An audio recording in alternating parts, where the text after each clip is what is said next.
আমরা হুঁশিয়ার করে দিতে চাই, অনতি বিলম্বে এই ফ্যাসিবাদের বিচার এই বাংলার মাটিতে কার্যকর করেই পরবর্তী কোন নির্বাচনের দিকে সরকারকে যেতে হবে। এ সকল বিচার হওয়ার আগ পর্যন্ত আমরা রাজপথ থেকে ফিরে যাব না। এই বাংলার জমিনে আওয়ামী সন্ত্রাসীদের, নিকৃষ্ট ফাসিস্টদের, নিষিদ্ধ ছাত্রলীগের বিচার আমরা নিশ্চিত করব ইনশাআল্লাহ। জুলাই গণ অভ্যুত্থান পরবর্তী 6 মাস পেরিয়ে গেলেও আমরা এদেশে যারা বাংলাদেশের মানচিত্রকে কলুষিত করেছে, এদেশে বাকশাল কায়েম করে তৎপরবর্তী এদেশকে একটি ভঙ্গুর দেশে পরিণত করার নীল নকশা করেছিল, সর্বশেষ জুলাই গণ অভ্যুত্থানের কালীন সময়ে যাদের হাতে নির্বিচারে সাধারণ ছাত্র জনতা নিহত হয়েছে, এই পতিত ফ্যাসিস্ট স্বৈরাচার আজ পর্যন্ত 6 মাসের মধ্যে আমরা তাদের বিচার নিশ্চিত করতে দেখি নাই। আমরা কাল বিলম্ব দেখছি। আমরা হুঁশিয়ার করে দিতে চাই, অনতি বিলম্বে এই ফ্যাসিবাদের বিচার এই বাংলার মাটিতে কার্যকর করেই পরবর্তী কোন নির্বাচনের দিকে সরকারকে যেতে হবে। আপনারা লক্ষ্য করেছেন, বিগত 15 বছরে শুধুমাত্র দেশের টাকা বিদেশে পাচার করেছে 240 বিলিয়ন ইউএস ডলার তারা দেশের থেকে পাচার করেছে। কত টাকা যে তারা লুটপাট করেছে, লুণ্ঠন করেছে তার কোনো হদিস নাই। জনগণকে উন্নয়নের মহাসড়কে উঠিয়ে দিয়ে এ জমিনের প্রতি ইঞ্চি মাটিতে তারা লুটতরাজ, হত্যা, গুম আর খুনের রাজত্ব কায়েম করেছে। এ দোষরদের বিচার আমরা অনতিবিলম্বে দাবি করছি। ট্রাইব্যুনাল গঠন করে তথাকথিত মানবতা বিরোধী অপরাধের বিচারের নামে নির্বিচারে রাজনৈতিক বন্দীদেরকে হত্যা করা হয়েছে।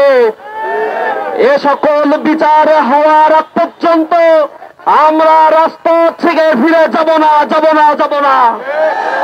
আমরা দৃঢ়ভাবে বলতে চাই, আমরা বিগত 6 মাস দেখতে পাচ্ছি কিছু রাজনৈতিক দল তারা ফ্যাসিবাদের বিচারের দাবিতে সরব না থেকে বাস স্ট্যান্ড, টেম্পু স্ট্যান্ড, চাঁদাবাজি, ছিনতাই, আন্তঃকন্দলের মতো কার্যক্রমের মধ্যে জড়িয়ে পড়েছে।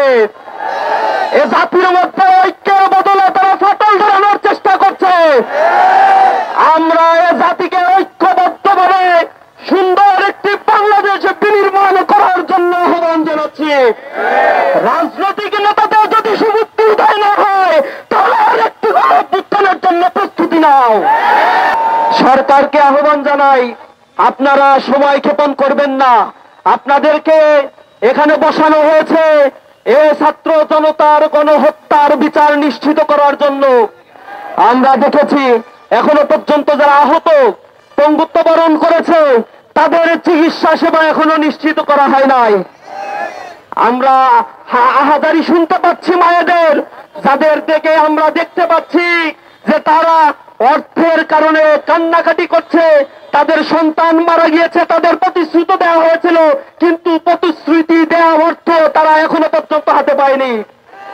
শহীদ পরিবারের দায় দায়িত্ব নেওয়ার কথা ছিল, কিন্তু আমরা লক্ষ্য করছি এক্ষেত্রে গরিমসি তারা করছে। আমরা স্পষ্টভাবে বলতে চাই, বাংলার এই জমিনকে সুন্দরভাবে সাজিয়ে তোলার জন্য, ফ্যাসিবাদকে নির্মূল করার জন্য ছাত্র জনতা আবার ঐক্যবদ্ধ হয়ে গণ আন্দোলন গড়ে তুলবে ইনশাআল্লাহ। সর্বশেষ আমি সবাইকে ধন্যবাদ জানাচ্ছি এই গণ মিছিলে অংশগ্রহণ করার জন্য। আমরা ফ্যাসিবাদ এর বিচার যতদিন পর্যন্ত না হবে ততদিন পর্যন্ত রাজপথে থেকে আমরা প্রতিবাদ জানাবো, দাবি আদায় করব এবং এই বাংলার জমিনে আওয়ামী সন্ত্রাসীদের, নিকৃষ্ট ফাসিস্টদের, নিষিদ্ধ ছাত্রলীগের বিচার আমরা নিশ্চিত করব ইনশাআল্লাহ। সবাইকে আন্তরিক ধন্যবাদ এবং মোবারকবাদ জানিয়ে আজকের প্রোগ্রাম এখানেই সমাপ্তি ঘোষণা করছি। আসসালামু আলাইকুম ওয়া রাহমাতুল্লাহি ওয়া বারাকাতুহু।